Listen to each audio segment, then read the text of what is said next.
Trade War Showdown U.S. versus Canada. Global trade. It's like that friend who posts vague, passive-aggressive messages on Facebook hoping to stir up drama.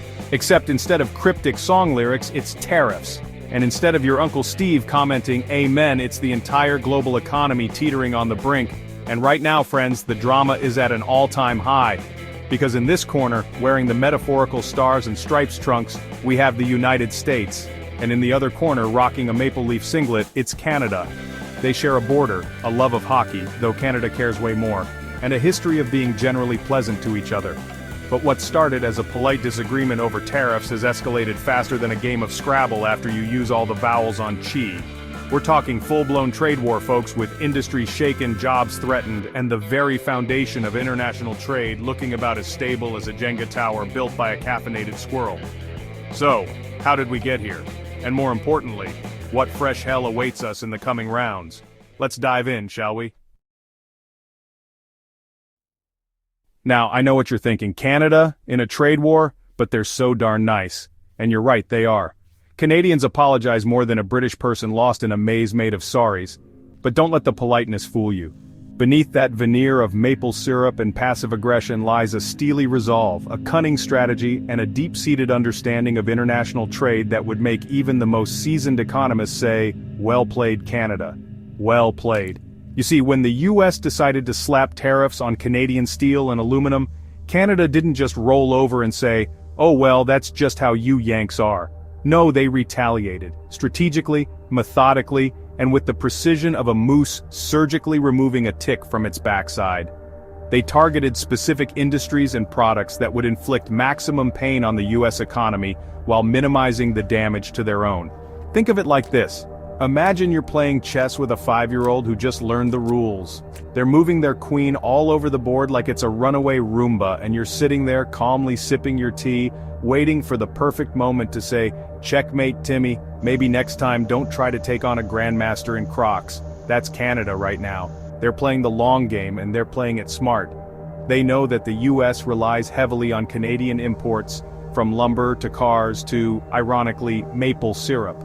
So, they've carefully chosen their targets, aiming for industries and products that will hit the U.S. where it hurts, in the pocketbook, while minimizing the impact on Canadian consumers. It's a delicate balancing act, but so far Canada seems to be managing it quite well. Of course, no strategy is foolproof. The U.S. is a formidable opponent, with a much larger economy and a history of, shall we say, assertive trade policies. But Canada has a few aces up its sleeve, not least of which is its reputation as a reliable and stable trading partner.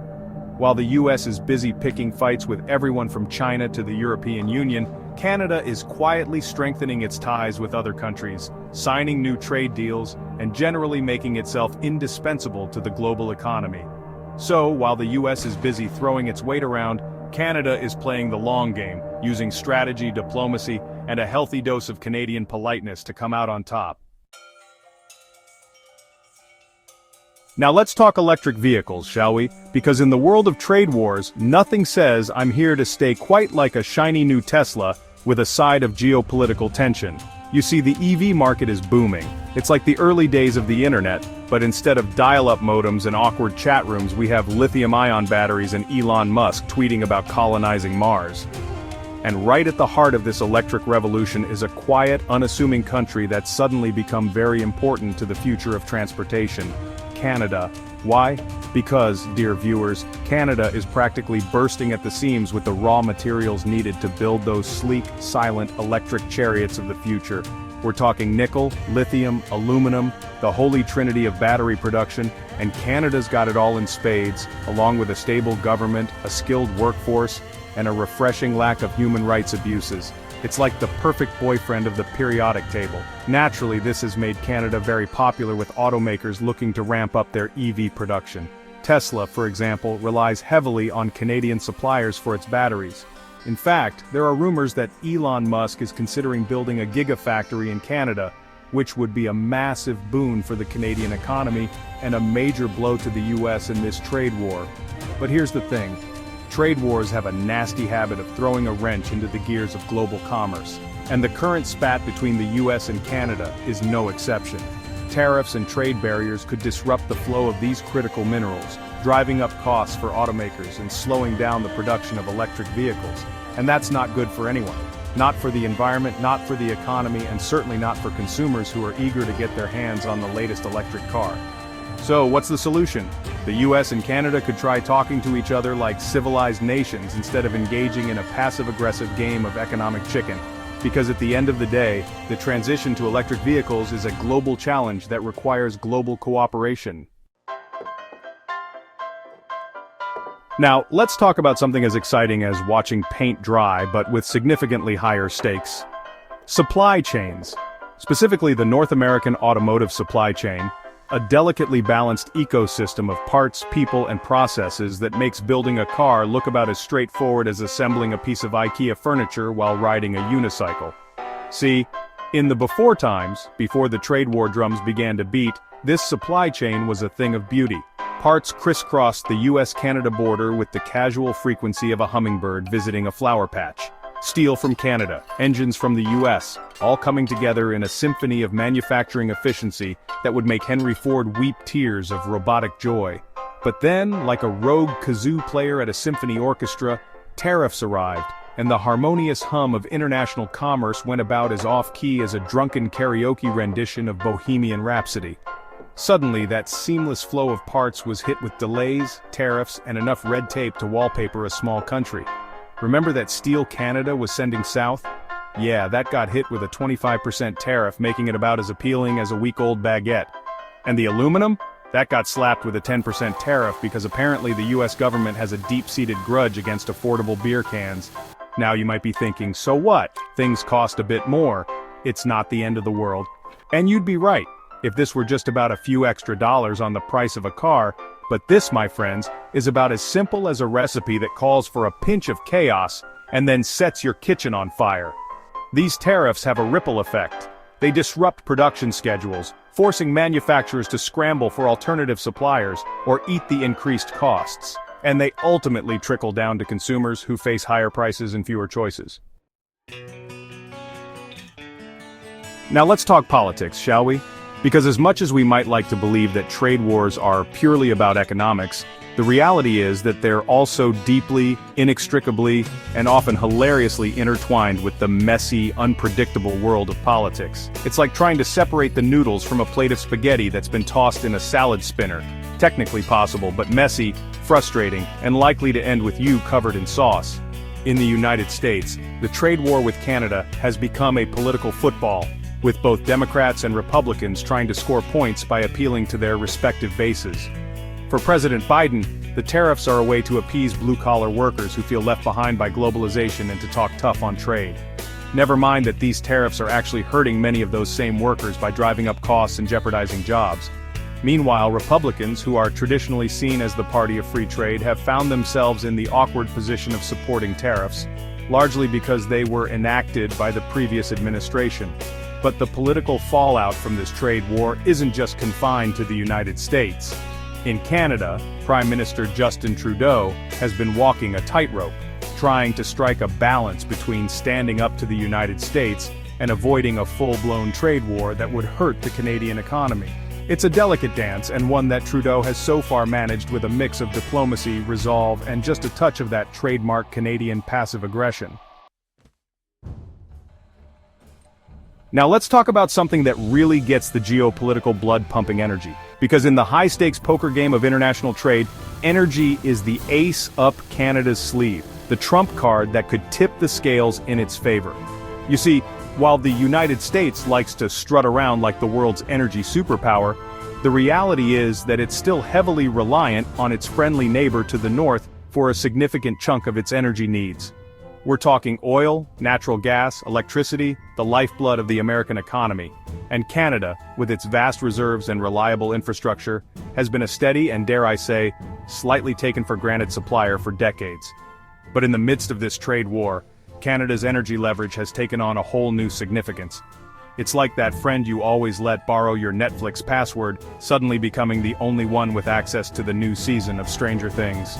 Suddenly, they're calling the shots. Now Canada hasn't played this card yet. They've been remarkably restrained, all things considered. Now, let's zoom out for a moment and consider the wider implications of this US-Canada trade spat, because what happens in North America doesn't stay in North America. It's like a sneeze in a crowded elevator. The effects are felt far and wide, often in unexpected and unpleasant ways. You see, the global trading system is a bit like a giant game of Jenga, with each country representing a block. And the United States, in its infinite wisdom, has decided to start yanking out blocks with the reckless abandon of a toddler on a sugar rush. The tariffs, the trade wars, the general atmosphere of economic uncertainty, it's all creating a ripple effect that's being felt from Beijing to Brussels. And other countries, sensing weakness, are starting to make their moves. China, for example, has been quick to capitalize on the US-Canada trade war, strengthening its ties with Canada, and positioning itself as a more reliable trading partner.